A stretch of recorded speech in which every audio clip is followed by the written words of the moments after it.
Yeah. All right. Turn that on. We want to see you. Okay. So my name is Boone Holiday. I'm the county extension agent, horticulturist here for Fort Bend County, and we are lucky within our program to have several fine master gardeners here in the county who have gone through significant amount of training in different subject areas. The last presentation that we did was with Ms. Deborah Burge, and she is our resident fruit expert, or what we call our fruit nut, and she can talk it much better than I do. And so it's great to have folks like that to lean on. And so in this case, we have Mr. Sam Guardiola, and Sam's been a long time Fort Bend County Master Gardener, and he is advanced trained, which means he's done multiple days of intense training at the state level on composting and all different forms of composting. Sam's been helping us with educational presentations now for as long as I know, probably about 7 or 8 years doing compost trainings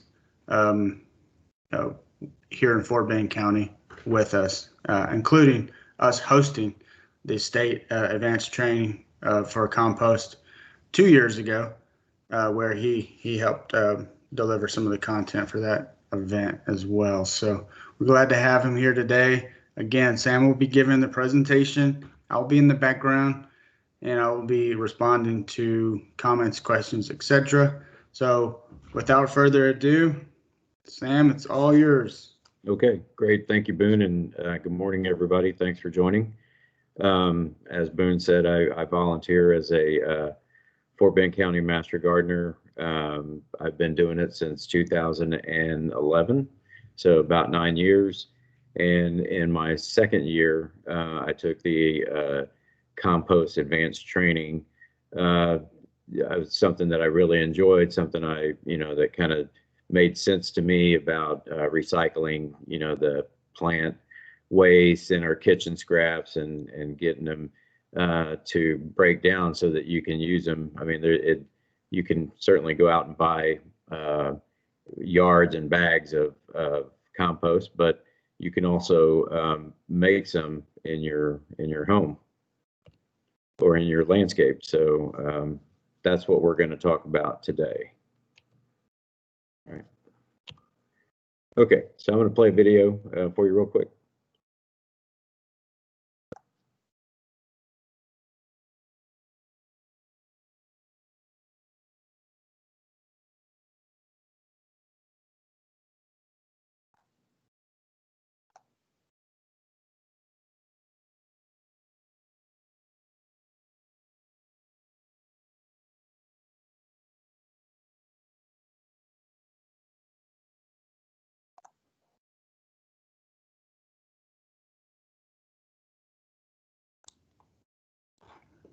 No, Sam, no audio on it. You there? Yeah, Boone, you said there's no audio? No audio, sir. You got to go back and you got to click on that deal. 1 second. Sorry about that. That's all right. Sam's going to have to bounce back out of there for 1 second and and jump back to sharing screen. Okay. Make sure that you got to click that little button on there, remember? Can you hear that? Nope. And you're not sharing your screen anymore. All right, hang on, Boone. Sorry. Yep.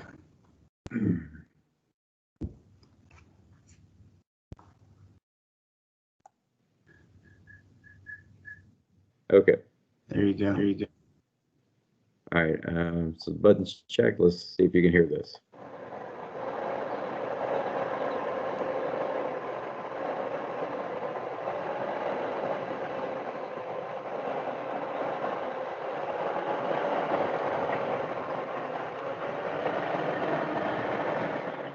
Hi, welcome. We're at the Let Us Live Urban Farm in Missouri City. It's at the Buffalo Run Park, and we're here to demonstrate some composting methods that you can also do in your backyard. Hi, I'm Karina, and I am the farm manager over here at Let Us Live Community Garden inside of Buffalo Run Park. And here we try to manage our garden or farm organically. So we are very mindful on environmental impacts. We are aware of the pesticides and harmful things to the environment and to the food and the soil. So we focus on trying to farm organically and sustainably. So how does composting fit into that strategy? Composting in a small community garden, we have limited access sometimes to food to add to our compost. But one of the biggest things is being mindful on where we receive food waste from. And so sometimes outside people in the community want to bring either leaves or some other type of waste, and we just need to know where that source was, how they managed that source before they brought it to us. And so sometimes being organic does limit your resources, but you just have to be creative. And I think being a small community garden, we already know how to be creative, and so we reach out to local grocery stores. We try to get leaf clippings, but again, we're just mindful on the type of food we add to our compost.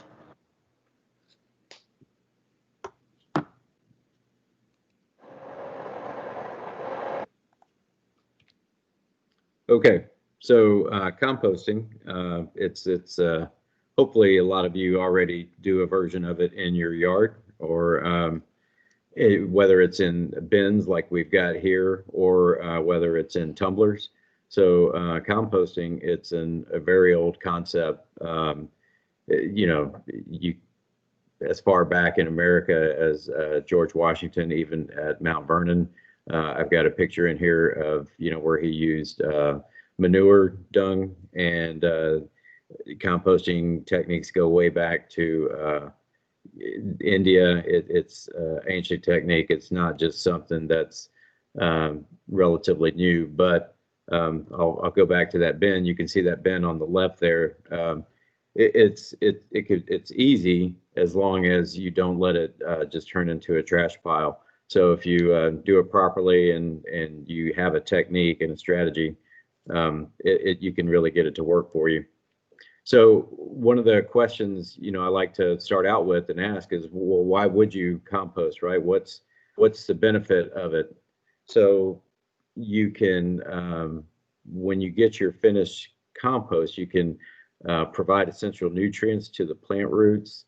It's going to improve your soil structure. So soil, whenever it tends to, you tend to walk on it or it gets rained on, it tends to compact. There's very little air within that soil once it compacts. Compost helps retain water, and it'll break that soil up so that you can have a better soil structure. So it'll retain moisture better. It'll also regulate the temperature a lot better. It's going to attract beneficial microorganisms, and you're also helping manage the waste that we put into our landfills. So if you're going to start your compost pile today, there's some ingredients that you're going to need. So one thing, you're going to need your brown materials, which we're going to refer to as our carbon. That could be anything from dried leaves, small woody materials, branches, cardboard, shredded paper. You're also going to need your nitrogen or your green materials. So that's, like grass clippings, that's lettuce, table scraps, fruit cuttings. But you're also going to need a healthy dose of some air. Whenever you get in there into that pile, you got to turn it and add some air, and then also moisture. So that can be from rainwater, or you can use a garden hose. And then I always encourage you to add a shovel of soil to your compost pile layers, because within that actual soil, you're going to have microorganisms, bacterial, fungi. You'll have insects, earthworms coming in there to eat. So as the bacteria and the fungi breaks down your nitrogen or your food scraps, that's what they're in there feeding on. And then as they die off, the insects and the macroorganisms eat on the microorganisms. So it's one big soil food web. So there's a couple of ways that you can compost. The way we're going to talk about is going to be the hot composting method, but this picture here demonstrates cold composting, and what it is just you can see it's a hill. It's a picture in the forest. There's a ton of leaves that fall on the ground, and as we know, when we walk through forest type environments, you don't see big piles of leaves stacked up to your chest. As soon as those fall off the tree, they start breaking down, decaying. Other organisms, the earthworms, they'll come through there to eat off of those scraps. The microorganisms are eating those leaves, and so that just all starts breaking down the minute that it hits the ground. But you can see in this picture, right? You've got a layer of leaves on the top, at what looks like pretty good finished compost underneath. This is a cold compost pile. This is probably pretty big, something that you wouldn't want to get in there and turn yourself. That would be backbreaking work. So that pile probably just sits there, stacks up, and just breaks down over a period of 6 months. The method that we're going to talk about is hot composting. So the pile is a lot smaller.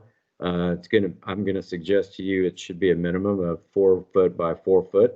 So just a little above your waist, and then just about the width of a door entry. And that's about a good manageable size for somebody who's going to be composting in their backyard. So if you were to go to the box stores and look at these compost tumblers, they're going to be roughly about 3 foot by 3 by 3 or 4 by 4. That's what you're going to buy. You can also buy the compost cages with the side wire bins. They'll be about that size. But you can certainly just build a pile in your backyard, right? And as long as you turn it, you're going to get the same result. So hot composting. So big difference between cold composting and hot composting is we're looking to turn this pile around pretty quickly. We're going to build our pile in layers of brown carbon materials, followed by nitrogen materials, usually about 2 or 3 inches a piece. On the very first level, you don't want to compact that right on your ground, so you want to put it on an area that drains pretty well. If you're going to build your compost pile, you might even put some branches on the bottom to keep everything will compress, so you want to keep it off of the ground and just not having any air in there. So you can put some branches on the ground, layer your piles. I always liken it to as if you're building a lasagna, right, out of different layers. So we're going to have nitrogen layers, leaves, kitchen scraps, maybe a shovel full of ground soil, and then you're going to put some more dried leaves, cardboard, sawdust, and then do another layer of nitrogen or your nitrogen materials. And then you want to add maybe a squirt or from the water hose. You want to add some moisture to that pile. If we're in there turning it enough, this pile eventually will heat up. So we'll talk about where that heat comes from and what that represents. But all in all, you should be able to get finished compost anywhere from, if you're turning it aggressively, you could probably get it done in about 3 weeks. But usually for most of us, we're probably if we're turning it once a week, you'll get some breakdown and usable compost in about a month and a half. So the big thing this slide illustrates right here is with cold composting method, it's going to take about 6 months is the time to break down. But the illustration, what's important here is you're going to see that you're going to have a lot of volume loss. So think of the forest floor that we talked about, where you have leaves just falling down. They're going to pile up, but over time they'll break down and reduce almost completely. What your finished humus or your finished compost in the cold composting method, they're going to be coarser and larger pieces. They're not going to be fine as if you were going to do a hot composting strategy. So in a hot composting strategy, which is what we're going to talk about, you're going to have volume loss, but not as much. And because you're in there turning it and screening this finished compost, you're going to have a much smaller and finer quality of compost. And we have a good picture of that, what that's going to look like. So again, here's just another illustration of what your initial pile should look like. So as you build it, about 2 to 3 inches each. Doesn't have to be exact, but you do want to layer it, and it's going to be roughly 3 to 4 feet tall. Once you build it, that is the only time it will ever look like that, because after about 3 or 4 days, once this pile starts to break down and heat up, you're going to go in there and turn it with a shovel and or a pitchfork and just kind of move the pile around. And you're wanting to keep that heat activity built up. So what's going on is the microorganisms are in there feeding on the nitrogen materials. Their lifespan is pretty short. So as they eat, they're there to eat and feast and break down on the nitrogen materials, and then they die off, and then something else, a smaller organism, will come through there and eat them. So that activity of them feeding is what creates that heat. They also, don't forget, your compost pile needs water. So you can add rainwater, you can add hose water, usually, well water, doesn't matter. I've seen even people pour, water from their bottles, from their, old sodas or whatever, just any kind of moisture in the pile, as long as you're turning it. So if you've built your pile about 3 to 4 feet, you're going to need a carbon to nitrogen ratio about 25 or 30 to 1 in order for that pile to break down. So what do I mean by that? So you're going to, weight-wise, you're going to need equal parts about of carbon material as you do nitrogen material. But if your carbon to nitrogen ratio is too high, let's say it was 50 to 1, you had a lot of sawdust, a lot of shredded paper, that's going to absorb the moisture from the nitrogen, and that pile is not going to break down. It's going to, or it is, but it's going to happen really slowly. Just like if your carbon to nitrogen ratio was too low, you have an abundance of nitrogen material in there, a lot of manure, a lot of grass clippings. You're going to get a lot of nitrogen loss in the air. You'll be able to tell if your carbon to nitrogen ratio is too low because it's going to smell like rotten eggs. So the way you know that it's just right is because that pile is gonna break down, and as you're in there turning it, you'll see that pile has some heat to it. You can stick your hand in there. It'll be about 160 degrees. That's not hot to the touch. It's warm. But if you stick your hand in your compost pile and there's no heat to it and there's nothing happening, nothing's breaking down, then odds are that your carbon ratio is too high. So, and here I've got some examples. So like a compost pile of rotted manure is going to have a ratio of about 20 to 1. So, and then just built purely out of leaves, you'll have a higher ratio, so 40 to 80 to 1. So I hope that illustration makes sense. And if you have any questions, just put something in the chat box and Boone will get it to us. Okay, so what do we mean by turning that pile? I'm going to play a video for you here. So once you've built your compost pile into different layers, the next step is you got to get out and turn it. So you can see we've got some whole pieces here. You can see, you can still tell what these veggies are. Well, those aren't going to break down sitting outside where the pile's cold. So you want to get in there and turn it. So take some material from the middle, move it to the outside. like I'm doing here. And then take some of these pieces that need to be broken down, put them in the middle.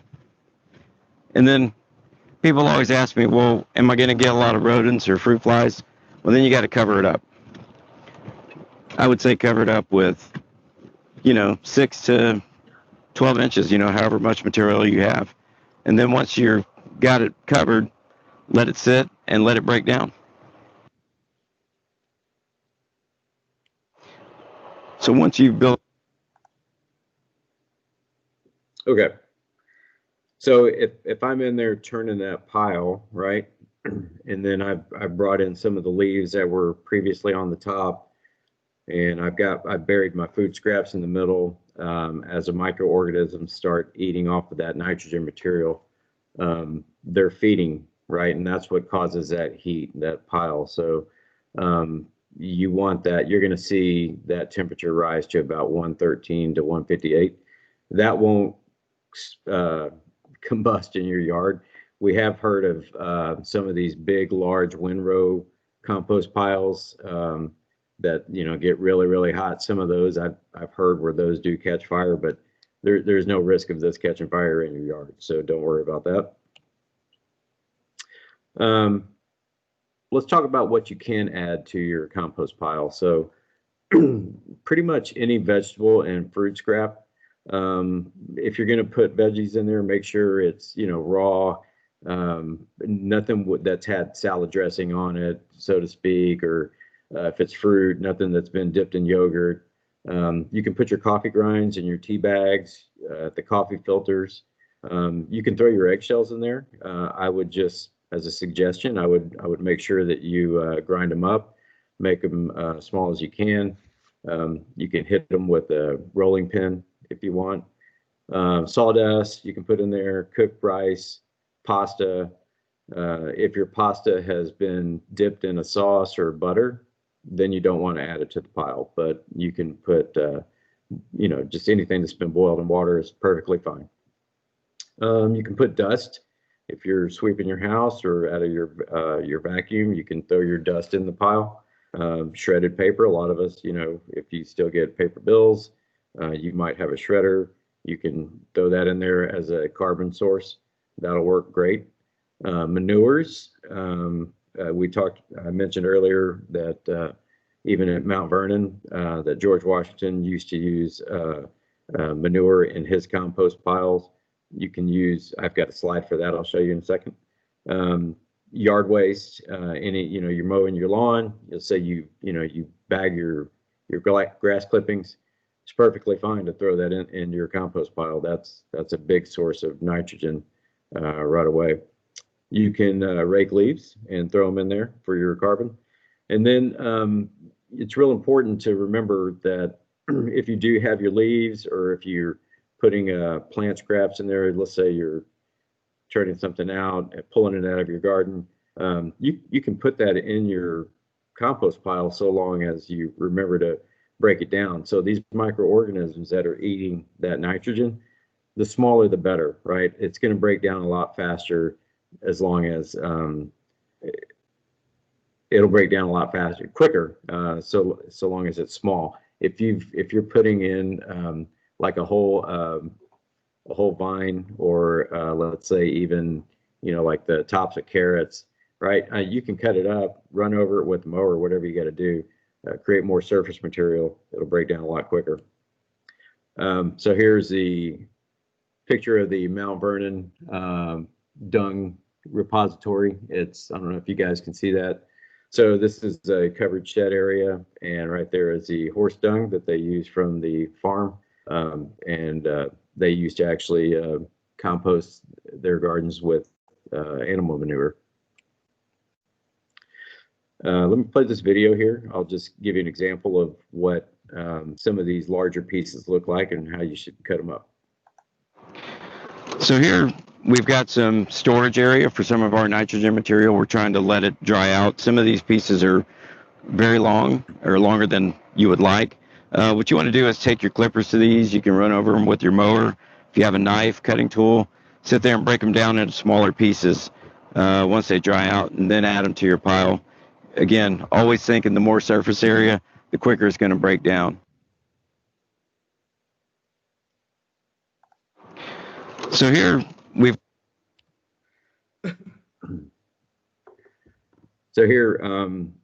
also at that bin there that you saw, they were looks like they were putting plant waste in there, plant scraps, and they were about to add them to the pile. You can also, let's say you're aggregating your kitchen waste, right, and you don't have enough to build a full pile. You can put it in a 5-gallon bucket like this. That's just one of those Home Depot 5-gallon buckets.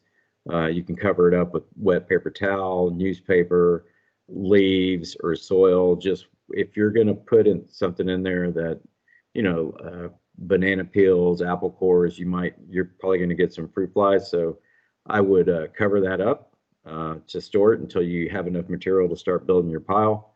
And then, you could certainly always put the lid on there. And this stuff will partially break down if you get in there and turn it a little bit. You'll just have a mini compost pile going in your bucket. We'll review some items real quick of what you can't add to your compost pile. So that's a picture of one of my pets. That leads into no pet feces. So you don't want to put human feces or pet feces in there. There are some microorganisms and parasites that can live in feces. So you might have read that there are some societies that do use human waste in their compost. What we're talking about doing in our backyards, these piles aren't going to get that hot to kill those parasites. So you certainly don't want to use that. Oils, we talked about no salad dressings. Don't put your bacon grease in your compost pile. No raw meats. Again, this pile that we're talking about doing is not going to get hot enough to break that down. Also, if you're pulling plants out of your garden and throwing it into your compost, make sure that you're not putting a diseased plant in there, so that the temperature of this compost pile, you might remember, is only going to get up to about 150, 160 degrees. So that might not be enough to kill any type of disease that's on the plant. So it's better just to throw that away rather than putting it in your compost. And then later on down, in the next season, once you're finished breaking that compost down, then you might be spreading a disease back into your garden whenever you top dress it and actually use that compost. And then certainly no toxic materials. You don't want to put that in your compost pile. So you always want to know where everything comes from. So right now we're at a point in time where it's good to start making some changes in the garden. You can take something like this, that's at the lavender that's at the end of its cycle. You can add something like that, cut it up, and add it to the compost pile.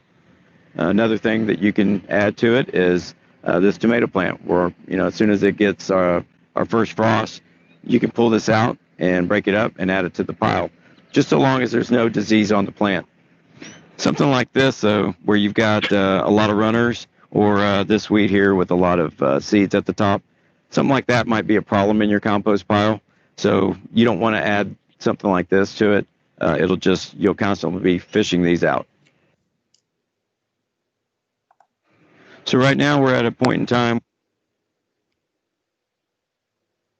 So we'll talk about how to get the compost ready. So we've built our pile, we've turned it, we're getting ready to use it. I want to show you a video about what that looks like whenever you get to that point. So back to the 3-bin system. Here we have a compost pile that looks like it's being added to. Maybe this pile is not as big, so they're adding raw material. Some of the material is very coarse. In this one, I can tell that I've got some carbon material in here and also some fresh plant material. So they're adding to that. They're cooking this pile here. This one essentially looks like it's ready to be broken down, but you've still got whole pieces. You can see what some of these materials are, and this pile here is ready to be screened.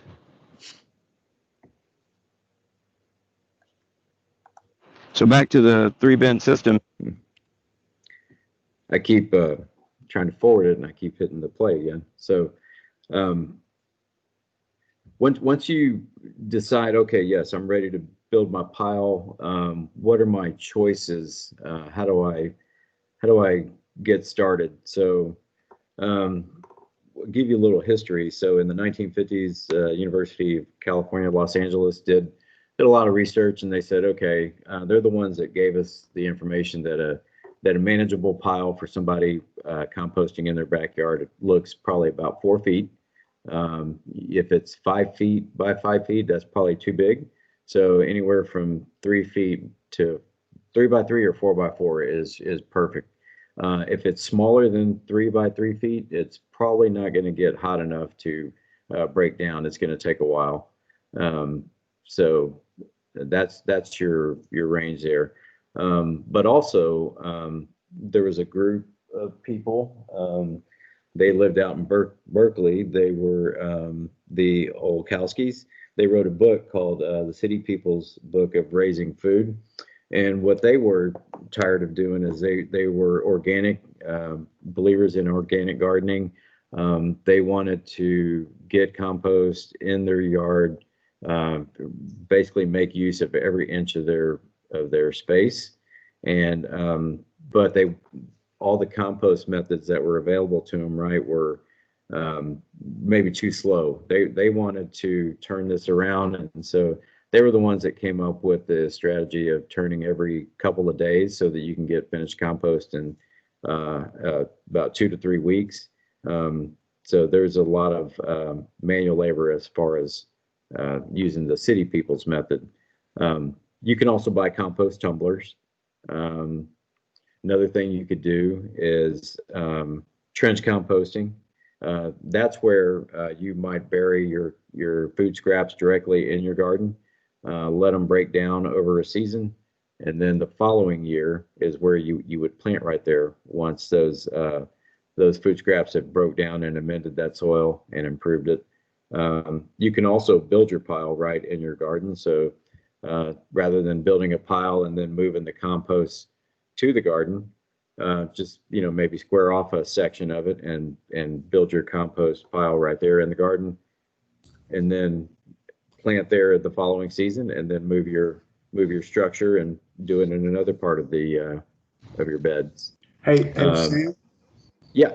Real quick, this is probably a relevant time. We had a question earlier, and for a resident that might not have enough materials regularly to do a full size, to have the volume to do a full size pile. Mm-hmm. What are these options would be the best, for just small garden refuse and kitchen scraps? Yeah, so compost tumblers would work for the small use if you don't have a lot. Another thing you could look into doing is vermicomposting with worms. So you can actually do that in about a 3-gallon bin, and you can keep that inside your garage or in your laundry room or a bedroom. But worms will eat food scraps just as fast, and you'll have a finished product. You can empty that worm bin probably about once a month. A lot of it depends on how big the family is too. How much kitchen scraps do you go through a week? How much fruit? How much salad, veggies? So one thing you might do is I mentioned storing in the 5-gallon buckets with the lid covering it up. But yeah, I would. So the city people's method is going to be the 3-bin system. If it's somebody that doesn't maybe have enough, I would recommend either compost tumblers, trench composting, which I'll show a picture of, and or worms. Very good. Thanks. Yep. So here's kind of the end result of the city people's method of composting. So it's fast, right? It ended up being where we've got these plastic containers where you can do it in your yard. It's not offensive to anybody. There was a lot of misconception about composting in your yard, that it was just a big pile. It looked like a big trash pile, but that's not what it is. If you're working that compost pile and turning it, it's not going to smell. It'll have a really good earthy smell actually, and you're covering up the food scraps and the leaves, and you're turning it, so it's going to break down quickly. It'll be high in nitrogen, and again, you want 2 to 3 bins in this section. So for somebody that doesn't have that much food waste, then you might go with one of the others. So like a tumbler, right? So this is an example of a tumbler that we used to have out at Fort Bend Demonstration Garden. You can see there it's got a lid. You just pop the lid, fill it up, and then get out there and turn it every couple of days. Maybe hit it with a spray of water from the hose. The one thing I always remind people about these is that once you fill it up, right, you can't fill it up 100%, but at the same time, you got to get it about 3/4 full.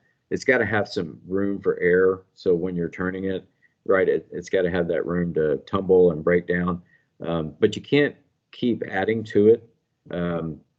So once it's full and you are committed to breaking down that compost, breaking it down, you can't. That's it. You're full, right? You can't keep adding to it. So you might need a second bin, or a second, just storing your scraps in your 5-gallon bucket.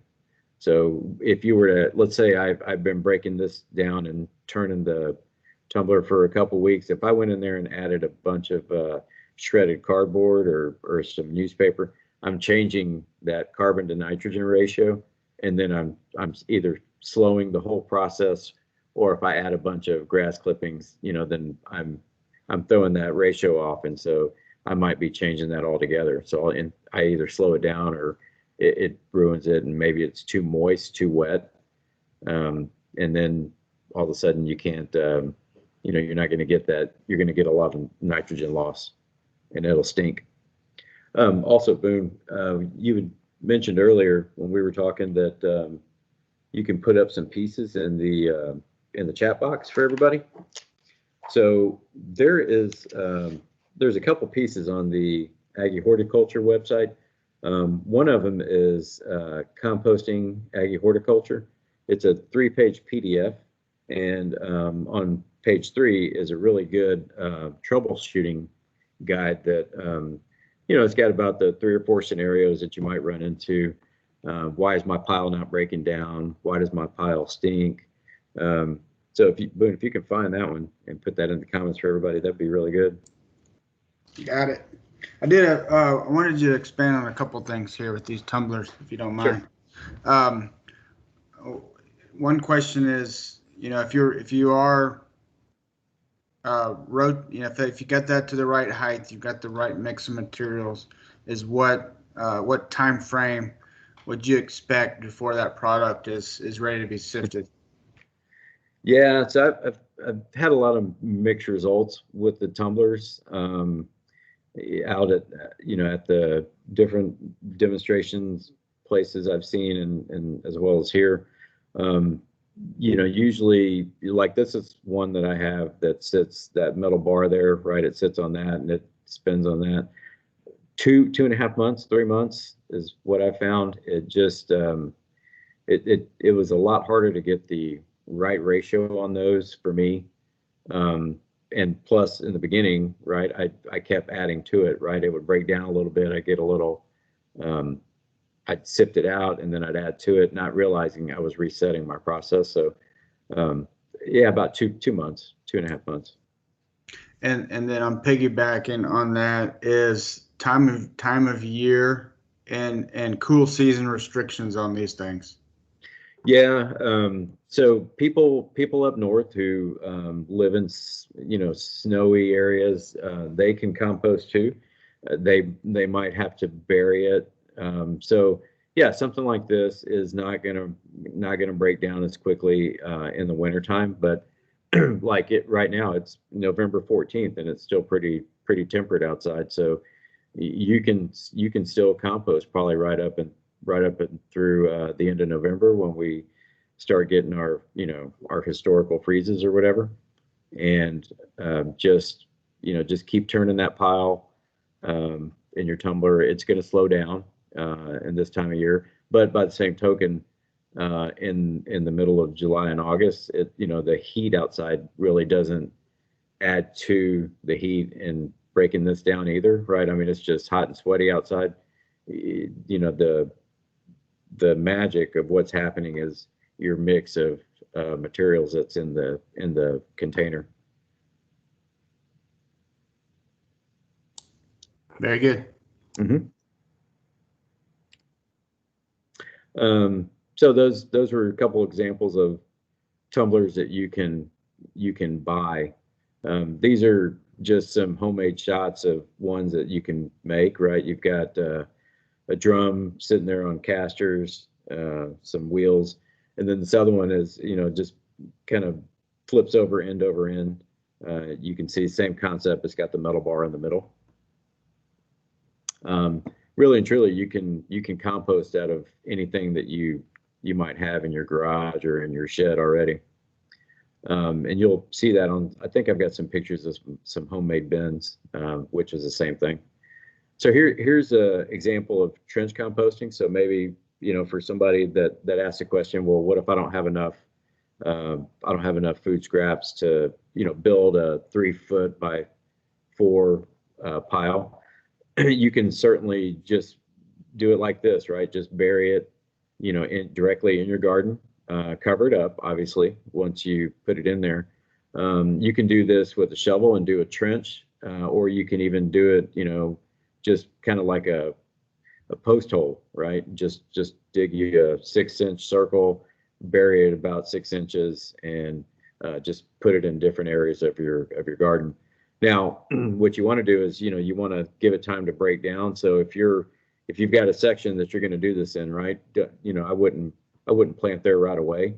Give it some time, because you'll get a lot of organisms in there feeding and eating on that. When they die off, right, their bodies are like nutrients, nitrogen, in hard form. So that's, worms are going to come up and eat that. They're going to tunnel through, which will add to, water being able to drip down through your soil. And, you've got the dead microorganisms, which is, hard nutrients, and that's good for your plant roots. So, we also have a handout that I think we usually send out. It's just kind of some specs on how to make a 3-bin system. You can certainly find it all on the internet too. But ideally, right, this is the city people's suggestion, the city people's method of composting, where you've got 3 tumblers, and the idea with this is, if you can, right, the idea with this is you start one compost pile, and you build your layers, and then once you fill one of these bins up, then you can stop, right? And then you put your little slats there in front, and you're now letting that compost pile break down. And then once a week, you'll go in there and remove the slats and turn that pile. But while that's cooking, you'll start on the second bin, and you'll start building your pile there on the second bin, all the while where you continue to turn the first. And then when that second bin fills up, then you start on the third, and then you begin turning the second bin, right? So, and then by this time, hopefully by the time you get the third bin full, that first bin is now finished and it's ready to use. So you've always got, you're either always building, you're always cooking, or you've got compost ready to use. This is one of our former master gardeners at Fort Bend. This is her compost bin. She lived out on, her name was Jolene Bauer, and she lived out on some pretty big property. And she had a lot of critters that would try to get into her pile and dig out food. But also, I think just to the right of there was a lake, and so you'd get, if it wasn't on feed, it was I think she had like maybe alligators or something. So they put a lid on there to keep everything out. But also, you might remember from one of the early slides, right? It's, if you're doing this in a like if you're working in a volunteer garden or something like that, having a lid on it will keep people from thinking that this is also a trash bin, right? So just something to think about. So this is the old Harris County Master Gardener Demonstration Garden over there at I think it was Bear Creek Park.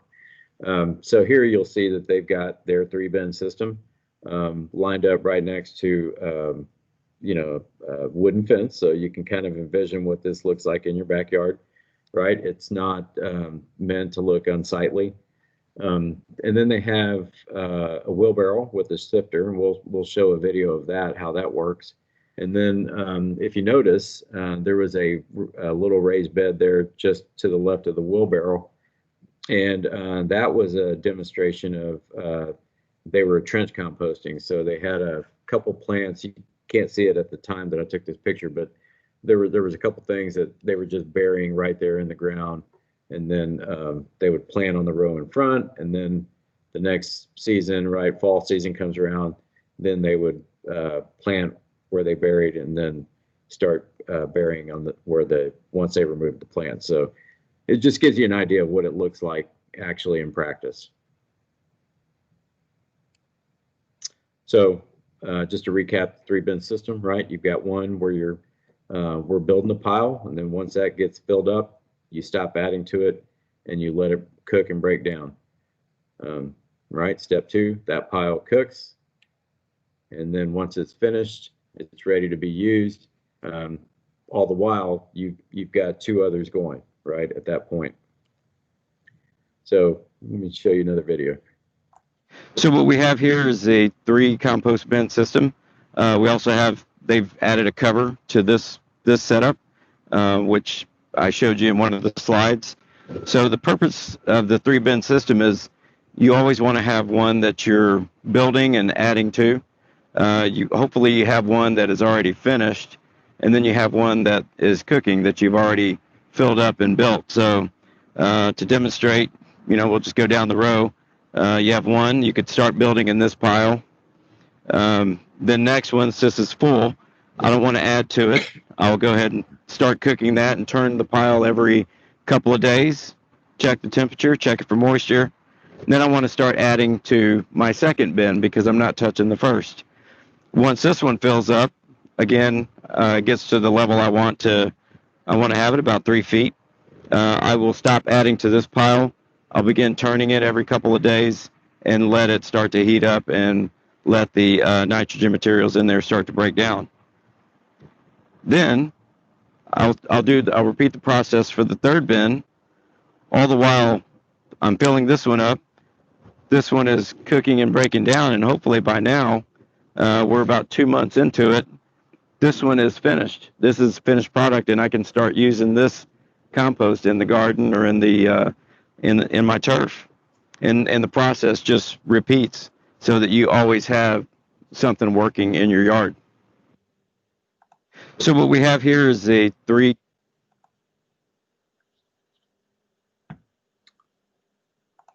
So back to the 3-bin system. Here we have a compost pile that looks like it's being added to. Maybe this pile is not as big, so they're adding raw material. Some of the material is very coarse.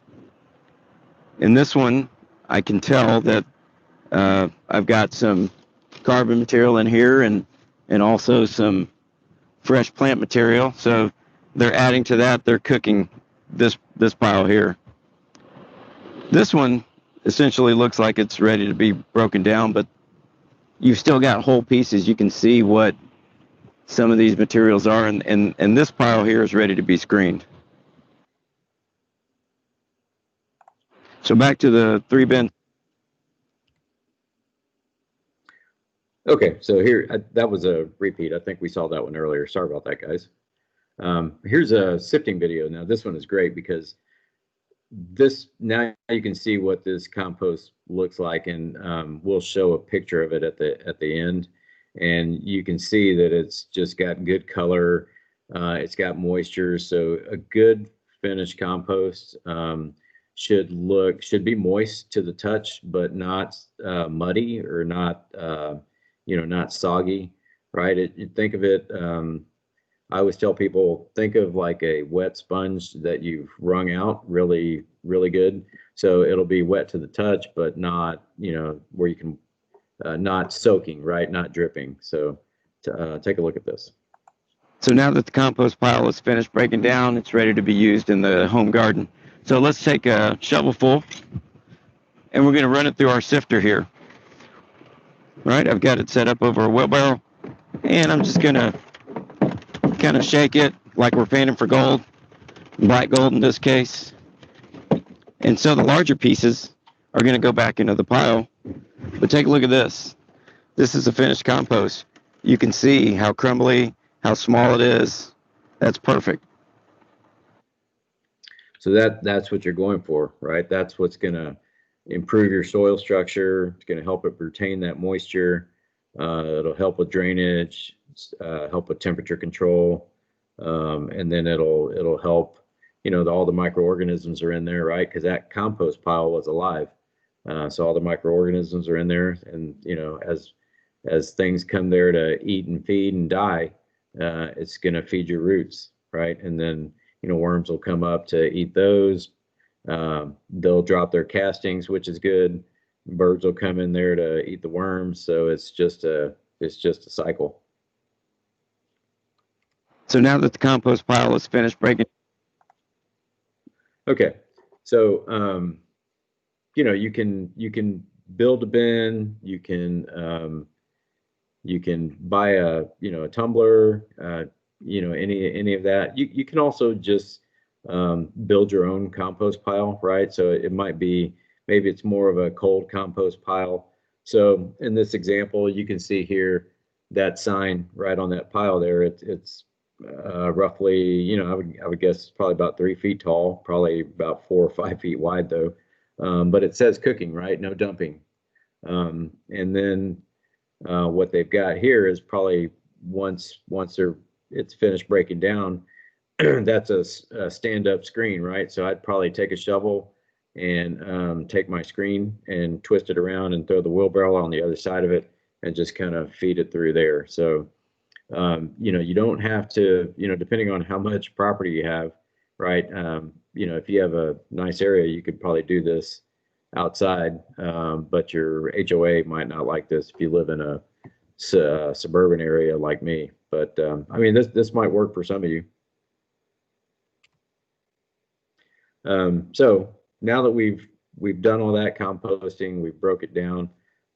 We'll just talk about applying it, right? We've gone through all this effort. Now what do we do with it? So now that you've got your compost ready after spending some time with it, you're ready to apply it to the raised bed. So you can pull back some of your mulch, right? If you're going to plant here next season, and you can just kind of top dress and add it there to that soil. And it'll help whenever you're ready to add your plants to it. It'll help with moisture retention, temperature control. It's going to add some space in there so that you've got air. And you can also top dress your plants, right? So we'll just add it around the base of these plants here.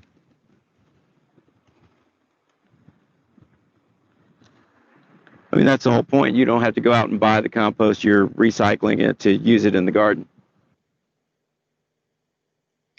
Yeah, keeping it out of the landfill and not having to. So now that you've got your.